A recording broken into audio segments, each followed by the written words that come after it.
श्री गुरुचरित्र कथासार अध्याय 10वा। श्री गणेशाय नमः, श्री सरस्वत्यै नमः, श्री कुलदेवताय नमः, श्रीपाद श्री वल्लभाय नमः, श्री नृसिंह सरस्वत्यै नमः। वल्लभेश आख्यान।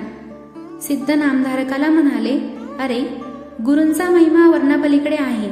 नामधारकाने विचारले, एकदा आपण सांगता की श्रीपाद येथील सूक्ष्म रूपात कुरवपुरातच राहिले आणि पुढे त्यांचे म्हणजेच दत्तांचे अनेक अवतार झाले असेही तुमच्या सांगण्यात आले आहे, तर हे कसे शक्य आहे? सिद्ध म्हणाले, विष्णू हा विष्णू रूपाने क्षीरसागरात आहे, तरीही त्याने भूतलावर अनेक अवतार घेतले तुला माहीत आहे ना। तसेच भगवान दत्तात्रय स्वतः एक स्थानी राहून योगबळाने कोटीही अवतार घेतात, हे समजून घे। 3 गुणाने त्रिमूर्ती कार्य करतात, त्यांची लीला सामान्यानं अगम्य आहे। कुरवपुरात सूक्ष्म रीतीने नित्य राहूनही श्रीपाद यतींनी याच योगबळांनी अन्य 93 काळी अवतार घेतले, हे समजून घे। त्यांच्या कार्याचे एक उदाहरणच मी तुला सांगतो, म्हणजे तुझी खात्री पटेल। वल्लभेश नावाचा एक कश्यप गोत्री द्विज होता। तो सदाचारी असून व्यापारधंदा करून पोट भरीत असे। दरवर्षी तो त्यासाठी कुरवपूर येथे येत असे। या खेपेत चांगला नफा झाला तर 1000 चांगल्या ब्राह्मणांना भोजन देईन असा मनात संकल्प करून तो व्यापारासाठी निघाला। वाटेत तो श्रीपादांचेच ध्यान करीत होता। गावोगाव हिंडता हिंडता त्याला मालाची विक्री करून खूप मोठा नफा झाला। तेव्हा धनाची राशी घेऊन तो कुरवपुरात जाण्यासाठी निघाला। काही चोर सभ्य पोशाख घालून त्याच्या सोबतीने प्रवास करू लागले। आम्ही पण दरवर्षी यात्रेसाठी कुरवपुरात जातो, चला आपण बरोबरच जाऊ असे ते म्हणाले।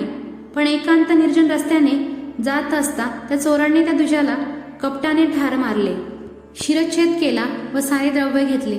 तो श्रीपाद येथे धिप्पाड देह धारण करून उग्र रूपात त्याच्या समोर उभे राहिले।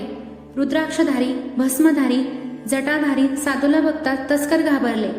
त्याचा स्वामींनी तिथेच त्रिशूळाने वध केला, पण त्यातला एक तस्कर पाया पडून गयावया करीत म्हणाला, मी या ब्राह्मणाला मारले नाही, हे याला ठार मारतील असे मला काही ठाऊक नव्हते। मी त्याला वाचवू शकलो नाही हे खरे, पण मी निपराधी आहे, मला मारू नका। त्यांचे अंतकरण श्रीपाद जाणून होते। त्याला त्यांनी जवळ बोलावले व थोडी विभूती त्याला देऊन म्हटले, या विप्रावर ही विभूती टाक। त्याने विप्राचे मस्तक मानेला लावले, विभूती त्यावर प्रोक्षण केली। तोपर्यंत श्रीपाद येथे एकदम अदृश्य झाले। विप्र जिवंत झाला व त्या माणसाला विचारू लागला, तू कोण? यांना कोणी ठार मारले? मी येथे कसा? त्यावर त्या माणसाने जी हकीकत घडली तशीच त्या विप्राला सांगितली। एक भस्माधारी शंकरासारखा यती येथे आत्ता उभा होता, त्याने तुला या विभूतीने जिवंत केले। त्याने त्रिशूळाने तुझे धन चोरणाऱ्या या तस्करांना मारले आहे। त्याचे बोलणे ऐकून तो विप्र आश्चर्य करू लागला। मग हे काम गुरुश्रेष्ठ श्रीपादांचेच असावे असा श्रद्धेने त्यांचा कंठ दाटून आला। तो आपले धन घेऊन कुरवपुरास त्या दुसऱ्या माणसाबरोबर गेला। त्याने तेथे गुरुपूजन करून 4 सहस्र ब्राह्मणांना भोजन दिले। असा त्या कुरवपुराचा व श्रीपादांचा महिमा आहे। ते तिथेच आहे हे नीट मनात धर।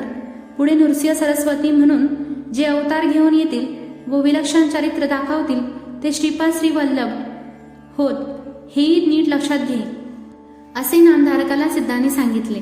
तेव्हा नृसिंह सरस्वतींचे चरित्र ऐकण्याची नामधारकाला फारच उत्कंठा वाटू लागली। अध्याय 10वा समाप्त। फलश्रुती। हा अध्याय नित्य श्रवण व पठन केल्याने नवस फळाला येतात व चोरीचा आळा दूर होतो। श्री गुरुदत्तार्पणमस्तु।